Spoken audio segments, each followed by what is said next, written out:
Welcome to WizeUp. I'm Paul Arthur. Today I want to tackle our personal freedoms and the erosion of such in Canada. That's continuing, of course. And we also want to touch base on the World Health Organization's plans to essentially kind of hijack Canada, right? Our nation's sovereignty, our nation's health emergencies. They'd like to tell you and me what we should do, how to handle those, okay? So lots of stuff to talk about today. I encourage you to hit subscribe before we jump in there and tell your friends about us as well. Always appreciate that. John Carpay joins us today from Calgary. He's the president of the Justice Centre for Constitutional Freedoms, jccf.ca is the website there. And John, good to have you with us. Glad to be with you and your viewers and listeners, Paul. You bet. Let's start with a case here in Nanaimo, BC. A woman there filing a complaint with the BC Human Rights Commission, and this is after allegedly being excluded from the local school district's international homestay program. I think this is where, if you got a student at school, there's international students that come over for, maybe half a year or something like that, and they stay at your home. You host them. And apparently she was excluded from this, even though she had done it before the year before. So what's the reasoning behind this? Well, Brioni Dixon in Nanaimo, British Columbia, has been, like many people in BC, an outspoken proponent of the SOGI, Sexual Orientation, Gender Identity, the SOGI program, which is being imposed on children from K to 12 all over British Columbia. It promotes transgender ideology, promotes ideas about sexuality that many parents find objectionable. And so, like many people, Brioni has exercised her free expression rights to speak out against that program, or at least it being mandatory for schools. And for this, the school board has become political and decided to punish her for having the incorrect viewpoint, which is totally out of line and out of place, because the public school board and the public schools should be there to serve all people. And that includes the great numbers of people who disagree with SOGI. So we have provided lawyers, and a human rights complaint has been filed on behalf of her against the school board. And we're going to see, maybe the school board will back down and apologize, and maybe not. And we're going to have a human rights case that's going to drag on for a long time. Well, I understand they found this out by, I don't know if it was a Freedom of Information request or whatever, but there were some emails that were discovered that the district was actually talking about why they're doing this, and was apparently because of her political views on these things, right? Yeah. And you go this is a home. How is this going to affect the school negatively? You've got one student she's hosting from, who knows where, right? And so I guess there may be concern that she's going to get politically indoctrinated by this parent they don't approve of. I mean, this isn't her first run-in with the school district either, right? If I recall correctly, she was banned from the school property. She couldn't step onto the school property where her own child was attending because of a social media post that she made.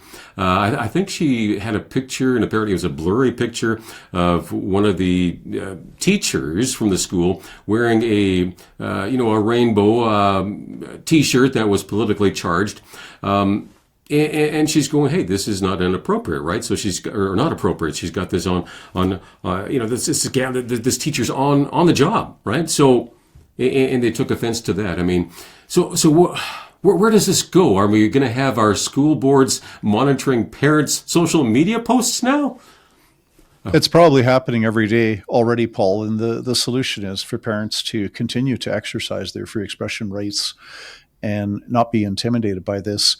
If we allow people with a particular viewpoint to start throwing their weight around, it's one thing to express your viewpoint, and maybe there's some teachers or school board employees or elected trustees, and they have particular political views, and that's all well and good.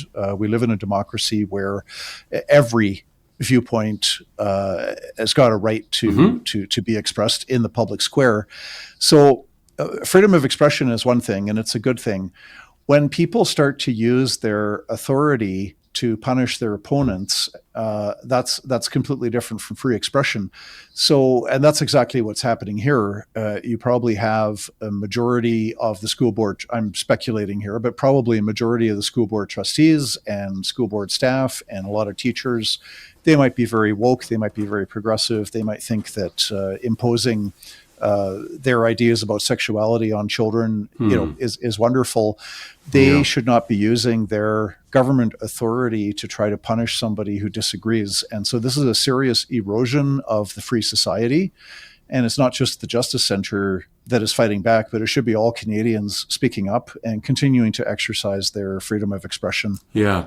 It becomes difficult to do, though, when you run into this as parents, right? Again, even if she wins her case, look at the process that she had to go through, which was, it takes its toll on your own personal life.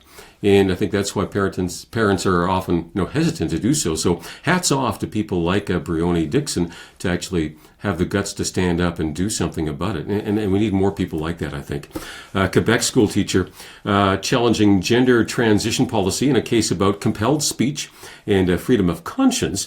And I understand this particular teacher, I don't think is even religious, but they have a conscience, right? And this should be allowed in Canada, right? So the teacher refusing to lie to the parents of a 14-year-old student, go figure, the student's looking to get female to male gender transition, all right? And she was apparently ordered to do so. The teacher ordered to lie to the parents by school administration. Did you want to share a bit more about that case? To me, I just go like, we live in a society where the school administration can tell teachers to lie to parents, and we're all okay with that? Well, the ideologues that are promoting transgender ideology, which is causing a lot of harm to a lot of kids, they make parents out to be the enemy. And so they have been demanding for years now that parents be kept in the dark when their own child is embarking on a gender transition journey. Now, the first steps in that journey are when a girl starts using a boy's name, using the boy's washroom, dressing like a boy, taking on a male identity, and vice versa. And not all kids that embark on the journey will see it through to the end, but there's many that are strongly encouraged to proceed to the next level of puberty blockers and then opposite sex hormones. You get these horrific results where you get boys, teenagers, young men, they're on puberty blockers and taking estrogen. They're never going to mature appropriately. They'll never become parents. They'll never have their own biological kids. And the same for girls that take testosterone and puberty blockers, and they get facial hair, they get a deep voice. And when they're 18, they're not they're permanently prevented from becoming parents. And these are pretty major decisions that should not be made by minors. We require minors to get permission to get a tattoo, which compared to embarking on a transgender journey, a tattoo is pretty minor, and yet you can't get a tattoo without parents' permission. You cannot take kids on a little field trip to the zoo or to the park without signed permission of parents. Yet these aggressive ideologues are saying that parents should be kept in the dark. Yeah, which world does this make sense in, right? I mean, it just doesn't make sense. Yeah. Well, parents are the enemy. If you encourage children and teenagers to embrace their birth gender, and if you want to try to provide them with psychological counseling to help them to come to feeling at peace with the gender that they were born with, that's actually can be criminal code offense under legislation that was passed with all support. Conservative opposition voted for it as well as the Liberal government. So this teacher quite heroically is challenging this edict where the school principal said, when you have your parent-teacher interview, you are to refer to their daughter as a girl, and you're not to inform parents that their daughter has embarked on the journey towards transitioning to the opposite sex. So she has a lot of courage. The Justice Centre is funding a lawyer for her in Quebec to take this to court. Yeah, wow. How long will that process take, you think? Unfortunately, all litigation takes years. That's not how it should be. We should have a lot more judges being appointed. That's a whole other issue, but the court actions will be dragging on for 2 or 3 years, sometimes even longer than that, just at the trial stage. And then, of course, if it gets appealed by either side, tack on a few more years. So again, the whole process, right? Well, I'm so glad, again, this teacher has the courage to stand up for the right to freedom of conscience and freedom of speech. Should free countries compel their citizens to say whatever the government is telling you to say? Again, in most worlds, we would say, of course not. But that's what's happening unless we take a stand on these issues. Let's touch base maybe on the Freedom Convoy organizers, Chris Barber and Tamara Leach. Again, a couple of courageous, just, average Canadians, right? I mean, wow. And they got dragged through the mud big time here. Now, thankfully, they did not receive any jail time from the judge in this case for their involvement. But they did receive, house arrest, I believe, right? Curfew involved, community service hours. And, of course, Tamara, I think, spent 49 days in jail already. So are they going to appeal? Should they? Again, I think a lot of people would argue that they should never have been convicted in the first place. Well, we'll know by the end of next week whether they choose to appeal or not. Okay. The Crown might appeal to seek a stiffer sentence. The ugly thing about this is just the double standard. Yes. We've had a case in Canada where Aboriginals were protesting against residential schools. They tore down and vandalized a statue of Queen Victoria at the Manitoba legislature in broad daylight with police watching. Nobody was charged with the criminal conduct of vandalizing public property. Nobody was prosecuted. We see Muslims blocking streets in Toronto. And I'm all in favor of public prayer, but that shouldn't be a license to obstruct traffic. And so you see cases where if you are protesting for the correct cause, as decided by police or Crown prosecutors or the legal establishment, if you're protesting for the correct cause, you can actually commit a crime in broad daylight and get away with it. If you are Chris and Tamara Leach and you're protesting against vaccine passports, then they're going to throw the book at you and spend inordinate amounts of public resources on a very lengthy prosecution, and the Crown is going to be asking for jail time. And so what's really tragic about this situation is the double standard that we now have in Canada. We desperately need to return to the rule of law, which is a constitutional principle. And part of the rule of law is that everybody is equal before the law, treated equally by the law. And so you should be prosecuted based on your bad behavior, if any, and not based on the cause that you're advocating for. Absolutely. You see these kind of things taking place in, we call them banana republics, right? So there's a dictator involved in these kinds of things. There's major corruption going on in some of these countries. And we go, wow, look at that country. But look at our own country. Look in the mirror here, and we're seeing similar things happening. And if that continues, that becomes a very slippery slope, doesn't it? And so again, we need to get involved now before it's too late. By the way, still with Chris Barber, why are Crown prosecutors trying to take away his truck? Big Red. He's got a big semi-truck, right? That's how he makes his living. He's got some employees that depend on that as well. And they're trying to take it away. Now, if I remember correctly, I believe police in Ottawa at the time of that protest actually gave him permission to park his truck downtown, didn't they? Chris did follow orders. The Crown's argument is that the Big Red, the truck, was used in the commission of the crime, and so it's an instrument. So let's say if you robbed a convenience store with a gun, right? After conviction, the Crown could make an application to confiscate the gun, and so the provision that allows the government to seize property that was used in the commission of crime, in and of itself, it's not a bad provision. It's a decent thing to have on the books. But in this situation, it's quite abusive for the Crown to be demanding this. because Chris Barber did follow police instructions, as did all of the truckers in Ottawa. They parked their trucks where the police said they should park. They moved their trucks. Generally, there may have been exceptions, but they moved their trucks when asked. Certainly, Chris Barber, when he was asked to move his truck, he did so. There may have been a delay there of a few minutes or an hour or two because of circumstances, but he did follow the police directives. So this is an abuse of taxpayers' money for the Crown to be trying to seize Chris Barber's truck, and which, as you mentioned, Paul, that is his livelihood.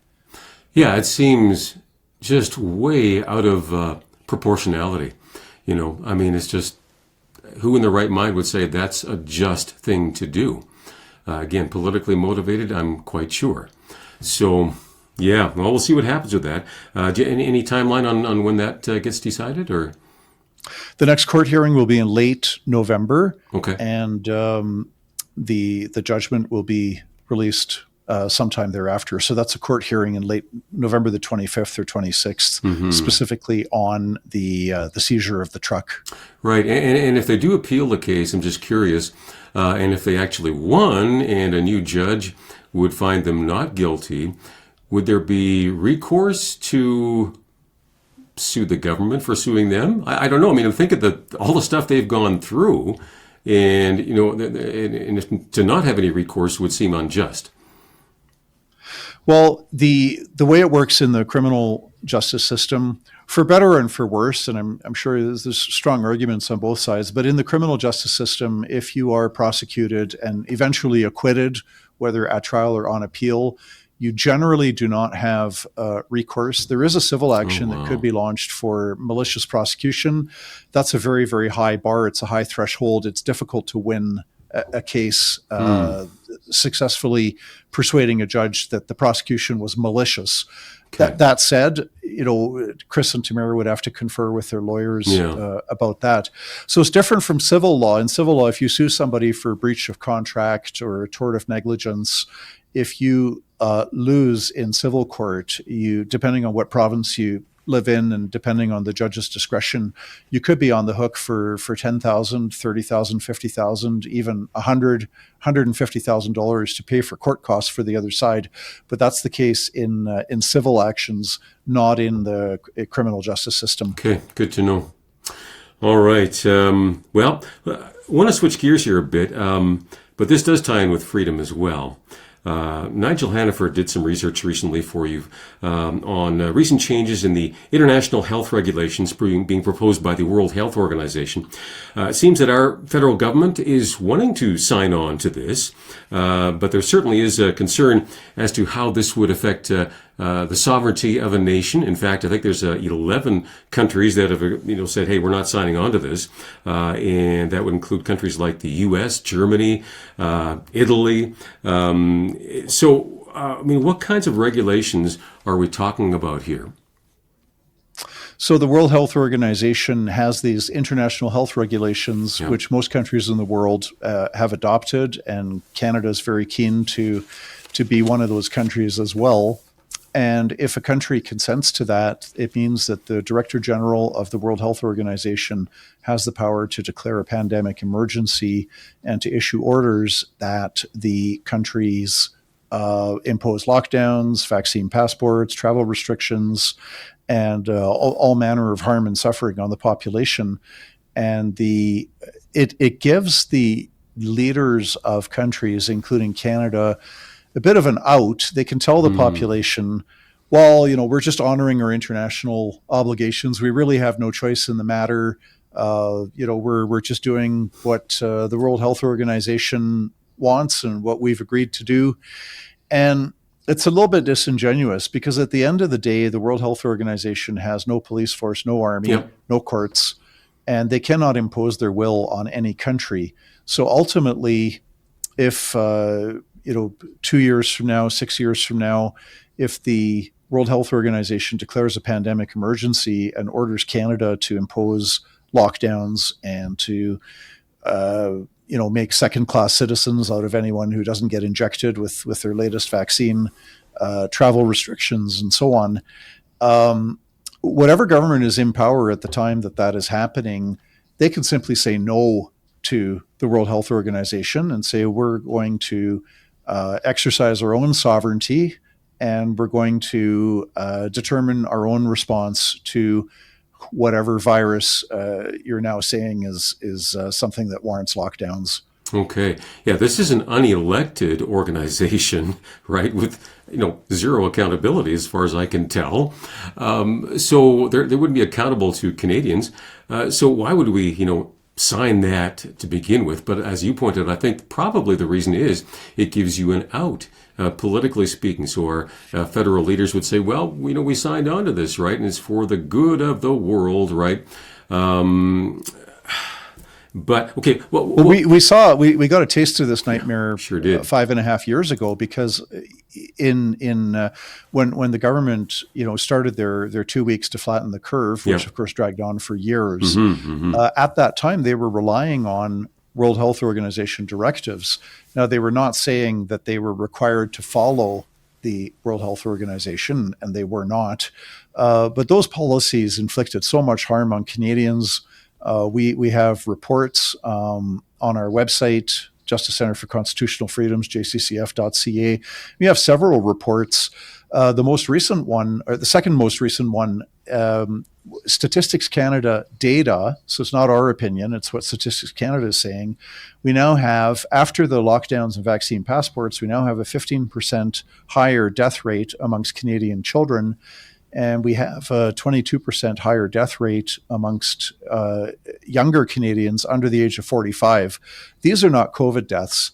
We've just got much higher death rates in Canada after years of lockdowns, followed by mandatory vaccination policies, where if you didn't get injected, you could get kicked out of university and lose your job.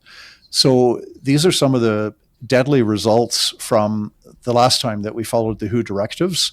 So it's very unwise to blindly implement. Certainly, we should listen to what they have to say and take it under advisement. But to simply implement something just because it's coming from unelected bureaucrats in Geneva, Switzerland, it's not a good reason to violate the Charter rights and freedoms. Well, especially when you point out some of these stats. Those are not small numbers that you mentioned there. The increased rate of death here. And again, what is the explanation for these higher rates of death? If they don't have one, then they should be investigating it. Kind of duh. Well, there's right? two. There's two very. Go ahead. Yeah, there's two very different standards that were used when it came to determining COVID deaths. The governments around the world, including the Canadian provincial governments across Canada and countries all over the world, basically took the approach that if you tested positive for COVID and you died, you were deemed to be a COVID death. And so we had people that were terminally ill with cancer and died. And then they do a PCR test. They find COVID in the body. Yeah. The person might not have been sick with COVID. It's a COVID death. But when it comes to classifying deaths as being vaccine caused, it's a completely different approach. If there is any other possible explanation, then it's not deemed to be a vaccine death.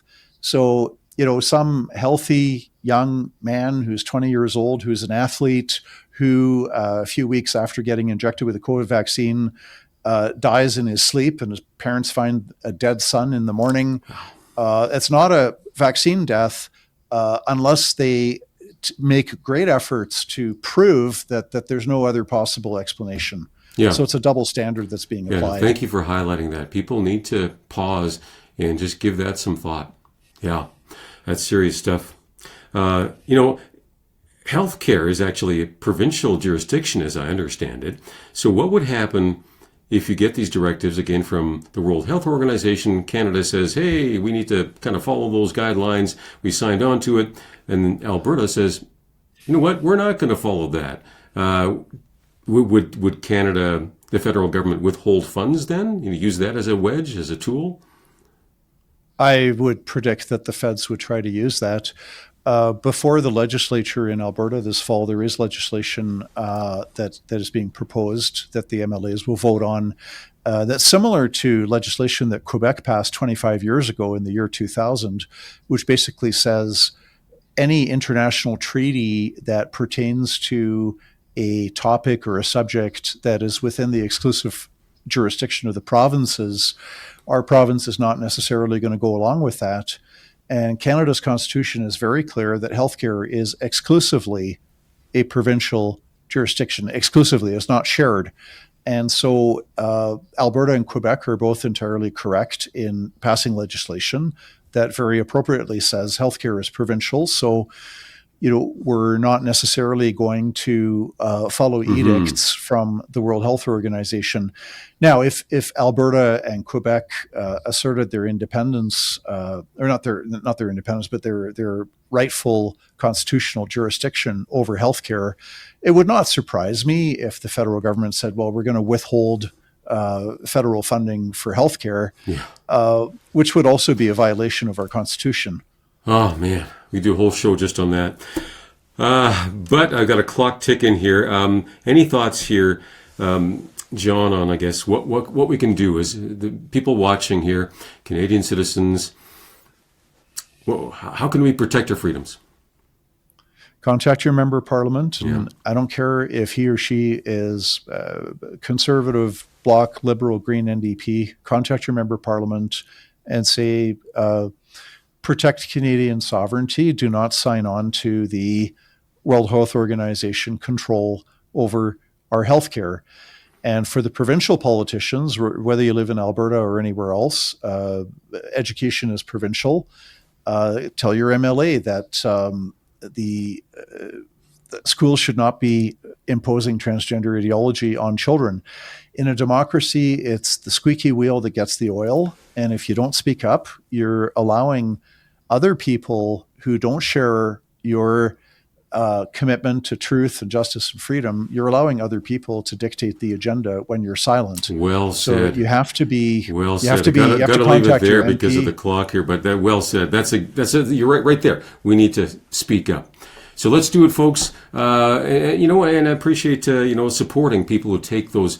Sometimes we need to support them financially. People like Chris and Tamara and so forth. So jccf.ca is the website, and appreciate you watching. WizeUp.ca.